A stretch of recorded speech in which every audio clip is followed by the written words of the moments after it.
What happens if we go into a full-scale trade war? 104% tariffs on China are not enough. I'm advocating 400%. I do business in China. They don't play by the rules. They've been in the WTO for decades. They have never abided by any of the rules they agreed to when they came in for decades. They cheat, they steal IP. I can't litigate in their courts. They take product, technology, they steal it, they manufacture it and sell it back here. I want Xi on an airplane to Washington to level the playing field. It's just not about tariffs anymore. Nobody has taken on China yet, not the Europeans, no administration for decades. As someone who actually does business there, I've had enough. I speak for millions of Americans who have IP that have been stolen by the Chinese. I have nothing against the Chinese people. They brought great literacy, art, and tech to the world. The government cheats and steals, and finally, an administration, you may not like Trump, you may not like his style or his rhetoric, finally, an administration that puts up and says enough. 400% tariffs tomorrow morning. He'll tell you why.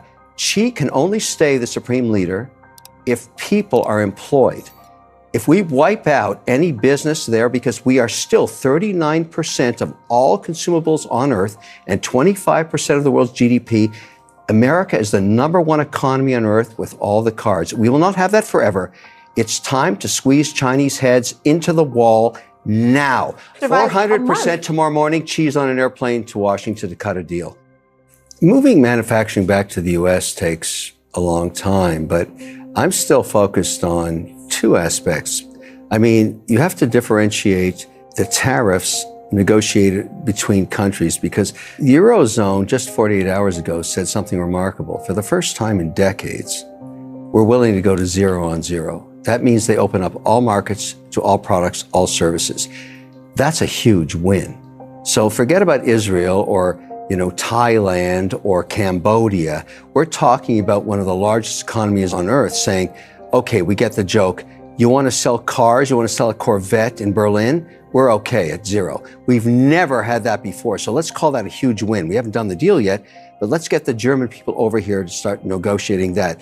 Agriculture in Britain will go to zero on zero. Canada, we'll love to do energy zero on zero. So that's a huge win for him. Huge. Well, I'm trying to differentiate between the trade non-parity. For example, you talk about Thailand. I have a company that makes greeting cards. Hewlett-Packard laser cutters making greeting cards in Thailand because labor is cheap, and we FedEx them every day here. They only have an economy of 35 billion, and the deficit is 200 billion. That country will never have trade parity with us. It's too small. But we can go to zero tariffs with them. And I'm telling you, there's a difference between getting everybody at zero on zero, which is free trade basically, which for Trump would be a huge win. That call 48 hours ago, when the Eurozone said, okay, uncle, we'll go to zero, take that win. It's a huge win. Now, getting trade deficits settled, that's going to take decades, because we are the largest economy on earth by a factor of 2.5 times. This is going to lead to the construction of a lot of plants, in this case, auto plants. And you're going to see numbers like you haven't seen, both in terms of employment. It takes a little while. You're going to have great construction numbers initially, and then you're going to have a lot of people making a lot of cars. The best way to think about this and really dumbing it down, making it real simple is these tariff schedules in Canada, Mexico, and now 13 other countries. We've got a list of 15 coming out next week, 15 countries. What Trump is trying to do is examine all of these, and some of them were put in place right after the Second World War. So there's a lot of imbalance. If you look at aggregate of tariffs in the United States on inbound, they're much less than what countries are charging on outbound into their countries of American goods. So he's just saying, let's go reciprocal. Why don't you drop yours to zero, and I'll talk to Trump about dropping his to zero, and we'll both have zero, and we'll combine the economies. Now that makes sense. I think this is one giant negotiation train, and they'll fly down to Washington right away and start the negotiations. Where they go, in my view, is a positive thing, because these tariffs do a tremendous amount of damage on both sides of the border. 17 states, their #1 trading partner is Canada, and 75% of output of Canada is purchased by the United States. So there's no way. This is a marriage, and we're having a little tiff right now.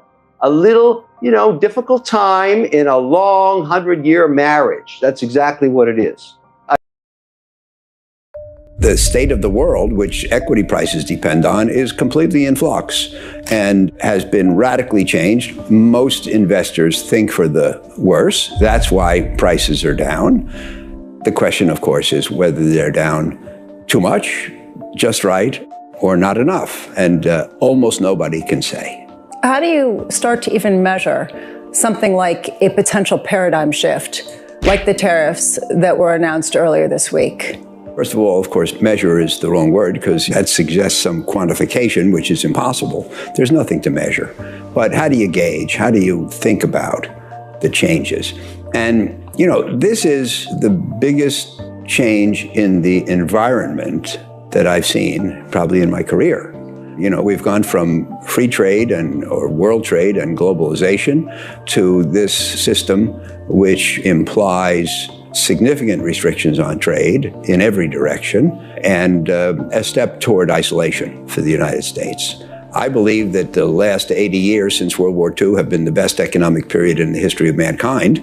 And one of the major reasons was the growth of trade. And I think that we have truly had a rising tide that lifted all boats, and trade was a big part of that. And everybody in the audience should understand the role of trade. Every country, for example, does some things better and worse. And worldwide welfare is maximized when every country does the things it does best and cheapest, and then sells them to the countries that need them, which do other things and sell them to other people. That's how trade works. And, well, I don't know if it's politically correct, but the good news is that the Italians make the pasta and the Swiss make the watches. But if we stop world trade and the Swiss have to make their own pasta and the Italians have to make their own watches, the world, well, maybe arguably people in both countries will be a little worse off. That's what we're talking about here. And we should not underestimate the benefits that we've gotten from globalization. And among other things, there was a 25-year period, which I cited in one of my memos 10 years ago, in which the cost of durables in the U.S. went down by 40% in inflation-adjusted terms. That kept a lid on inflation here. It made goods available cheaply to all Americans.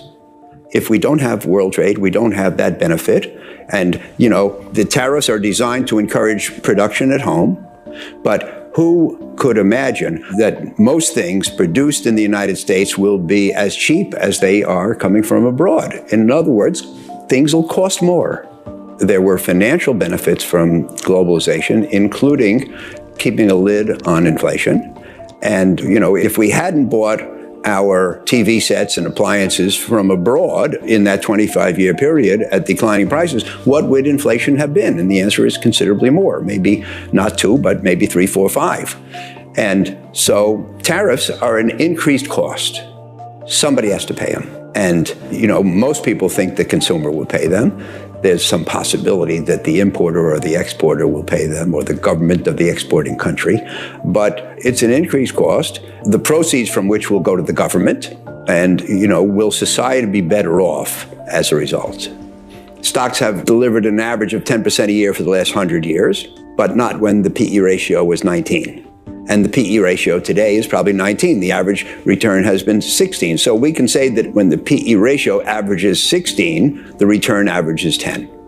But when the PE ratio is 19, my guess is, if you look at history, if you bought the S&P when the PE ratio was 19, historically you probably made, let's say, 1 to 6% a year, or 2 to 7% a year, something like that, but certainly not 10. And so what you pay matters, and the price of the S&P is elevated relative to historic levels, so you shouldn't expect historic returns. Credit is a newfangled word for fixed income, which was a newfangled word for bonds. In 1978, I was moved at Citibank from the equities department to the bond department. Nobody talked about fixed income or credit. But with debt, or bonds, or fixed income, or credit, what you see is what you get. You can read on the piece of paper what the promised return is, and then the only thing you have to wonder about is, will I get it? That is to say, will the issuer default or will they keep their promises? And by the way, they promise you interest, they promise you to pay your money back at the end, and if they don't keep the promise, they lose the company. So they have a lot of incentives to pay. I've been in non-investment grade credit for 47 years, and in our experience, roughly 99% of our issuers have paid as promised. It's a time of dislocation. Everybody has to judge for themselves whether the reduction in asset prices so far is right, inadequate, or excessive.